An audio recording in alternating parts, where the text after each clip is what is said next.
అందరికీ నమస్కారం. ముందుగా ప్రతి ఒక్కరికి శ్రీరామనవమి శుభాకాంక్షలు. మీరందరూ మీ కుటుంబ సభ్యులతో రామనవమిని ఎంతో సంతోషంగా, ఆహ్లాదంగా జరుపుకోవాలని మనస్ఫూర్తిగా కోరుకుంటున్నాను. పెమ్మసాని చంద్రశేఖర్ ఇప్పుడు కేంద్ర మంత్రి అతను. ఎలక్షన్స్కు 3-4 నెలల ముందు వచ్చేసి డబ్బులు పంచి ఒక ముగ్గురిని అమాయకుల్ని పొట్టను కూడా పెట్టుకున్నాడు ఈ Pemmasani Chandrasekhar. What ever it, కొందరికి కొన్నిసార్లు టైం కలిసి వస్తుంది. గెలిచాడు. చంద్రబాబుకు ఎంత డబ్బులు ఇచ్చాడో ఏమో మనకు తెలీదు. ఎందుకంటే ఇతనికి ఉన్న ఏకైక ప్రాతిపదిక డబ్బు. సో పార్టీకి డబ్బులు ఇచ్చాడు, ఎన్ని వందల కోట్లు ఇచ్చాడో మనకు తెలీదు. కేంద్ర మంత్రి పదవి వరించింది. సో మంత్రి పదవి వరించగానే నెత్తికి కొమ్ములు వచ్చాయో లేకపోతే కళ్ళు నన్నెత్తికెక్కాయో తెలియదు, కానీ మాటలు మాట్లాడుతున్నాడు పెమ్మసాని చంద్రశేఖర్. ఎవరైనా మాట్లాడొచ్చు, పాల పొంగు లాంటిది ఇప్పుడు ఉన్న పదవి కూడా. ఎన్ని రోజులు ఉంటుందో అది చూస్తాము. అండ్ ఆంధ్ర రాష్ట్ర ప్రజలకి ఎవరిని ఎక్కడ పెట్టాలో కూడా బాగా తెలుసు. ఈరోజు పెమ్మసాని చంద్రశేఖరు ఏదో పదవి వచ్చింది కదా అని చెప్పేసి మాట్లాడుతున్నాడు. ఒకసారి ఏం మాట్లాడుతున్నాడో వినండి. నిన్నేమో చంద్రబాబు గారిని ముఖం గురించి మాట్లాడారు. జగన్మోహన్ రెడ్డి గారికి ఇదే చెప్తాను, మీకు ఉంటే రాష్ట్రం మీద అభిప్రాయం ఏదన్నా ఉంటే రాజకీయాలు మాట్లాడండి, సబ్జెక్ట్ మాట్లాడండి. అంతేగాని వ్యక్తిగతంగా ఏది పడితే అది మాట్లాడితే మేము కూడా మాట్లాడవచ్చు. ఫిజికల్ గా బాడీ షేమింగ్ అని ఇవన్నీ కూడా ఆ చంద్రబాబు గారి మొహమే తెలుగు జాతి ఈ రోజు ప్రపంచంలో తలెత్తుకునే విధంగా చేసింది జగన్మోహన్ రెడ్డి గారు. మైండ్ సెట్ గురించి మీరు మాట్లాడతారు. ఎవరిది మైండ్ సెట్ ప్రాబ్లం నేను ముందే చెప్పా.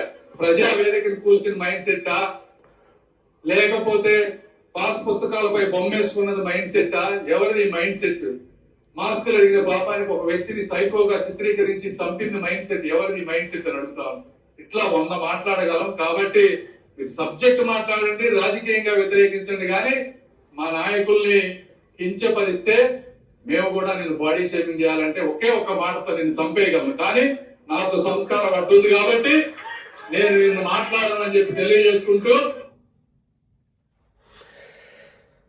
పెమ్మసాని చంద్రశేఖర్కు సంస్కారం ఉందంట, అది అడ్డొచ్చిందంట. లేకపోతే బాడీ షేపింగ్ చేసి ఒక్క మాటతో జగన్మోహన్ రెడ్డి గారిని చంపేయగలరంట.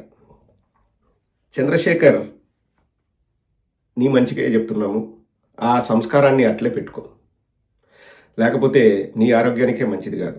నువ్వు ఎవరిని చంపుతావో ఎవరిని చంపలేవో రాష్ట్ర ప్రజలు చూస్తారు, కానీ ఇప్పుడు వాపు చూసి బలుపు అనుకోకు చంద్రశేఖర్. నువ్వు కేవలం మీ నాయకుడికి డబ్బు ఇచ్చినావు కాబట్టి నీకు మంత్రి పదవి వచ్చింది. నీ గుణగణాలు చూసి, నీ అందసందాలు చూసి, నీకున్న టాలెంట్ చూసి నువ్వు బాడీ షేమింగ్ చేయగల సమర్థుడు అని, లేకపోతే బాడీ షేమింగ్ చేస్తూ ఒక్క మాటతో వేరే వాళ్ళని చంపేయగల సమర్థుడు అని, నువ్వు పెద్ద పోటు మొగోడు అని, నువ్వు పుడింగివని, నువ్వు తురుము అని, నువ్వు పెద్ద గొట్టంగాడివని నీకు మంత్రి పదవిలే. నీ దగ్గర డబ్బు ఉందని ఆ డబ్బు తీసుకొని ఎలక్షన్లో వాడుకొని నీకు మంత్రి పదవి ఇచ్చారు. ఇది ఓపెన్ సీక్రెట్. లేకపోతే నీకున్న పెద్ద క్వాలిఫికేషన్ ఏంది నువ్వు కేంద్ర మంత్రి కావడానికి? నీ ప్లేస్లో డబ్బున్నవాడు ఏ గొట్టంగాడిచ్చినా ఆ గొట్టంగాడికి మంత్రి పదవి వచ్చేది. సో నువ్వేమీ విర్రవీగాల్సిన అవసరం లేదు. నీ దగ్గర సంస్కారం ఉంటే ఆ సంస్కారాన్ని నీ దగ్గర పెట్టుకొని నీ ఆరోగ్యానికి కూడా మంచిది. చంద్రశేఖర్, ఏం నువ్వు మాట్లాడితే వేరే వాళ్ళు మాట్లాడరు, ఈరోజు ఏదో అధికారం ఉంది కదా అని చెప్పేసి మళ్ళా చెప్తున్నాను కదా. తెలుగులో ఒక సామెత ఉంది, నక్క పెద్ద పులి అయింది అని. పులితోలు కప్పుకున్న నక్క బ్యాచ్ అంతా కూడా ఈరోజు వచ్చేసి మాట్లాడుతున్నారు. నీ ముఖం చూసి పరిశ్రమలు వస్తాయా అంటే అది బాడీ షేమింగ్ కాదు, అది వాడుక భాషలో మాట్లాడే మాటలు. అంటే ఏంది, నిన్ను చూసి వస్తాయా అని. జగన్మోహన్ రెడ్డి గారికి నువ్వు చదువు నేర్పించేవాడివా? ముండల్ని మింగడానికి లండన్ పోయినాడా అన్నప్పుడు యాడిపోయినావు నువ్వు పెమ్మసాని? నువ్వు అమెరికాలో ఉన్నావా? నీ అమ్మ మొగుడిదే అని చంద్రబాబు నాయుడు సైకోగాడు అది ఇది అన్నప్పుడు నువ్వు యాడిపోయినావు చంద్రశేఖర్? అమెరికాలో ఉన్నావా? నువ్వు ఒక డాక్టర్వి. జగన్మోహన్ రెడ్డి గారి మనస్తత్వం పైన, మానసిక పరిస్థితి పైన తెలుగుదేశం వాళ్ళు ఇష్టారీతిన వ్యక్తిగత విమర్శలు చేస్తూ లండన్కు మందులు తెచ్చుకోవడానికి వెళ్తాడు, పబ్జీ ఆడతాడు, ఆత్మలతో మాట్లాడతాడని మాట్లాడినప్పుడు ఒక డాక్టర్గా నువ్వు యాడిపోయినావు? గుడ్డిగురం పళ్ళు దొమ్ముతున్నావా లేకపోతే అమెరికాలో కూర్చున్నావా? మళ్ళీ ఒకటే చెప్తున్నా పెమ్మసాని, నీ దగ్గర డబ్బు ఉంది, నీ డబ్బును చూసి నీకు మంత్రి పదవి వచ్చింది, నిన్ను చూసి కాదు. నువ్వు ఏదో పెద్ద ఈరోజు విర్రవీగుతున్నావు, నువ్వు ఏందో చేయగలవు అని చెప్పేసి అంబటి రాంబాబు గారికి వార్నింగ్ ఇస్తావు, లేకపోతే జగన్మోహన్ రెడ్డి గారికి వార్నింగ్ ఇస్తావు. వార్నింగ్లు అంత దగ్గర పెట్టుకో. నువ్వు ఫ్యాక్షన్ చూసినావో లేదో, నిద్రపోతున్న పులిని నిద్ర లేపొద్దు. పెమ్మసాని నీకు అదే చెప్తున్నా, నువ్వు ఫ్యాక్షన్ చూసినావో లేదో, ఫ్యాక్షన్లు చూసి ఆస్తులు పోగొట్టుకొని కుటుంబాల్ని ఇబ్బంది పెట్టి ఎన్నో నరకాలు చూసిన వాళ్ళు చాలా మంది ఉన్నారు. వాళ్ళకు ఫ్యాక్షన్ కొత్త కాదు. చెప్తాను పెమ్మసాని, నువ్వు ఏదో ఈరోజు నీ డబ్బు వల్ల వచ్చిన మంత్రి పదవిని చూసి నువ్వు విర్రవీగుతున్నావు. మళ్ళీ ఒకటే చెప్తాడా, కుక్కకు లెక్కున్నా ఆ కుక్కకు మంత్రి పదవి ఇచ్చేవాడు. సో ఇంకా నీ స్థానం ఎక్కడుందో నువ్వు ఆలోచించుకో. ఏదైనా కానీ ఒక లిమిట్ ఉంటుంది. మళ్ళీ సంస్కారం అడ్డం వస్తుందంట. బాడీ షేమింగ్ ఎవరు చేసినారు? మేము బాడీ షేమింగ్ చేయడం మొదలు పెడితే ఇంకా మళ్ళీ మీరు తట్టుకోలేరు. పెమ్మసాని గుర్తుపెట్టుకో, ఇప్పుడు స్థాయి మర్చి నువ్వు మాట్లాడొద్దు. నీ స్థాయి ఎంతో, నీ కథ ఏందో అన్నీ పెట్టుకో. ఆడి వరకుండు.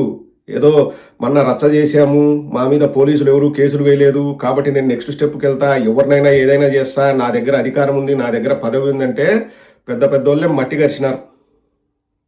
నువ్వు స్పెషల్ కాదు. నువ్వేమో వేరే దేశం నుంచో లేకపోతే వేరే ఊరు నుంచి వచ్చినచ్చు. నువ్వేమో అంతరిక్షం నుంచి ఊడిపడలే. మేము కూడా సంస్కారం అడ్డం వస్తుంది కాబట్టి మర్యాదగానే చెప్తున్నాం. పెమ్మసాని ఒక కుక్క దగ్గర లెక్కుండి ఆ కుక్కకు పెమ్మసాని చంద్రశేఖర్ అని పేరు పెట్టినా ఆ కుక్కకు మంత్రి పదవి ఇస్తాడు చంద్రబాబు నాయుడు. నీ గొప్పతనం ఏమీ లేదు, గుర్తుపెట్టుకో. ఏమీ లేని ఇస్తరాకు ఎగిరెగిరి పడుతుందంట. నీ దగ్గర ఆ లెక్కున్నంత వరకే చంద్రబాబు నీకు ఇచ్చే విలువ. నువ్వు దాన్ని చూసుకొని నువ్వు ఏదన్నా అనుకుంటే నీ కర్మ. నీ గురించి తెలుగుదేశం వాళ్ళే చాలా మంది నానా రకాలుగా మాట్లాడుకున్నారు. ఎవడరా ఈడు మధ్యలో వచ్చినోడు పుడింగి గాడి ఈయన దగ్గర లెక్కుంటే మాత్రం ఈడు చంద్రబాబు నాయుడు లెక్కించి కేంద్ర మంత్రి అవుతాడా, ఫస్ట్ నుంచి ఉన్న వాళ్ళు మేము ఏం చేయాలి అడక్కదినాలా అని చెప్పేసి చాలా మంది నీ గురించి ఎట్ట మాట్లాడుతున్నారో ఒకసారి తెలుగుదేశం వాళ్ళ దగ్గరికి పోయి చెవులు పెట్టు విను, తెలుస్తుంది. ఓ అమ్మా, ఏం మాటల్లే. ఒక్కొక్కరిని బెదిరిస్తాడంట, ఒక్కొక్కడి అంతం చూస్తాడంట, ఒక్కొక్కరిని చంపుతాడంట, ఒక్కొక్కరిని నరుకుతాడంట. నరకు, నీ ఇష్టం వచ్చినట్టు మాట్లాడు. బట్ అది ఎంతో కాలం ఉండదని గుర్తుపెట్టుకో. మర్యాదగా మాట్లాడుకుంటూ మర్యాదగా రాజకీయాలు చేస్తే బాగుంటాయి. నువ్వు జగన్మోహన్ రెడ్డి గారిని నేను ఎంత వాడివా? స్థాయి గుర్తుపెట్టుకో పెమ్మసాని. నీ స్థాయి ఏందో నువ్వు గుర్తుపెట్టుకో.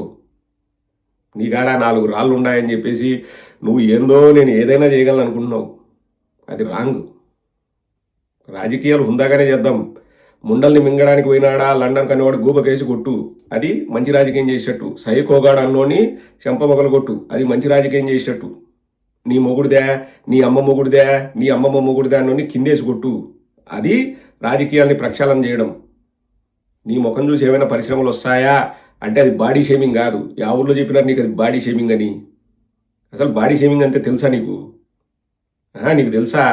ఒకసారి ఇంకా మేము చేయడం మొదలు పెడితే ఎవరి బాడీలతో కబాడీలు ఆడుకోవచ్చో మాకు తెలుసు.